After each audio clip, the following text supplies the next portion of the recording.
Well, Stefano, how has Murray tourism changed in the past 20 years since you started there? Well, let's go back a little earlier.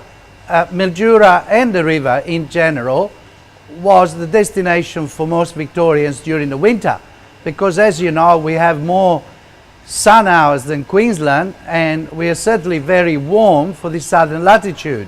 With it, there was a boost in the construction of motels, fairly modest things I must say overall, but they accommodated a lot of Victorian and South Australian families.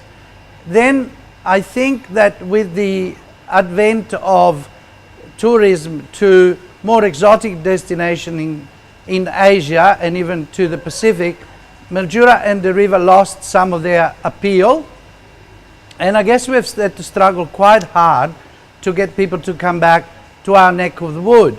And I guess that in current days, in current times, we are finding that people come particularly for houseboat holidays, nature holidays, and food and wine.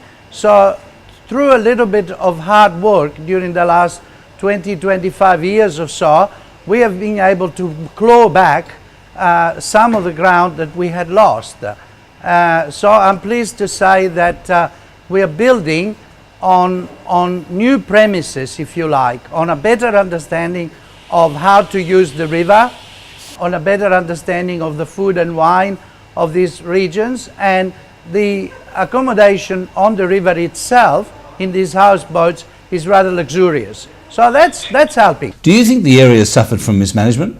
I think so. I think that like many regional parts of Australia, which have indeed an awful lot to offer, regardless of what your yardstick is, I think we missed the boat because particularly local government didn't have the vision, the wherewithal, the understanding that a degree of sophistication is necessary if you want to develop a proper tourism and hospitality industry. So what do you think should be done to make it better from here? Among others, local government should be very preoccupied with going out there and pushing the idea, the suggestion that regional life is very attractive, that we have a lot to offer, that our housing is very cheap, that we desperately need skilled people in a multitude of areas of economic endeavour, and they ought to push and push and push. For example, about 2 years ago, we had investors quite happy to invest in a Mildura casino. Now, regardless of what you think of casinos from a, if you like, a moral, personal point of view, there is no doubt that they do generate a lot of employment. Now, we got caught with a council that was lame, did not go after this $400 or $500 million that would have been required to build the casino, and we got trapped by a national party which got blackmailed by the current operators of poker machines, so vested interests if you like, and they said we will not vote for your local member if you grant a second casino license.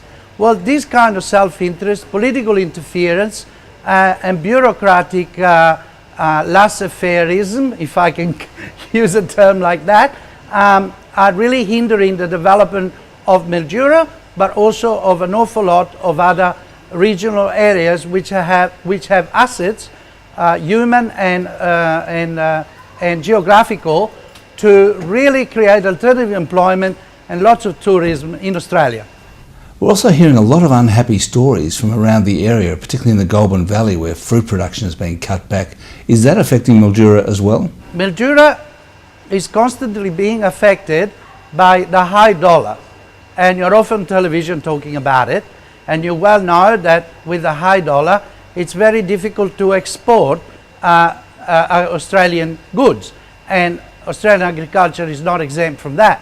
We are table grape producers, we are wine producers, we are citrus producers. You would understand that the high dollar doesn't serve us very well at all. But we have become resilient because this is not news to us. Mildura has gone through the ringer so many times that I think what has survived has become quite competitive and so on. What is fair to say is that those large enterprises, the one in Shepparton you're talking about, said it is that they have to close. They cannot compete, and I don't think they are responding, in my view, and I'm no expert, but it can only be anecdotal. What I say is only based on my impressions. There is no understanding that the world requires sophisticated products. We have people here who are very good at growing things, but they're not great marketers. They've also been traditionally price takers. The whole of Mildura in the past used to depend on the Mildura Co-op. And they said, well, this is what we're going to pay you, and that's the end of story. It's very hard to shake off this kind of economic bad habits, if you like. There is plenty of opportunity in these parts of the world for the person with initiative, know-how, and an understanding of marketing. Because we are, despite the fact that it sounds like a cliche, we are relatively green. We have got good sun, we got cheap water at the moment. I mean, water prices do change from time to time, but generally speaking, it's just another cost, isn't it? You have to be creative. So what are you doing these days, Stefano? Are you just making preserves and beer? I took over my father-in-law's brewery, the Mildura Brewery, which is a classic example of thinking laterally. It was a large abandoned cinema, which we own. It came with the Grand Hotel at the time of purchase, and we have turned it into quite a significantly large brewery, and we make beers with a regional flavor. Now, I still have a finger in the restaurant and in the pub here at the brewery, in the preserves, in the cafe and wine. I have quite a successful wine label with Cellarmasters Wines in the Woolworth Group. But I'm now devoting the next chunk of my life, my retirement, if you like, to the development of this brewery, which is a jewel in regional Victoria. We have invested here something like $8 million, which is a sign of faith in the region and belief that regional areas with the right product can hold their chin up anywhere and be successful. It starts with you.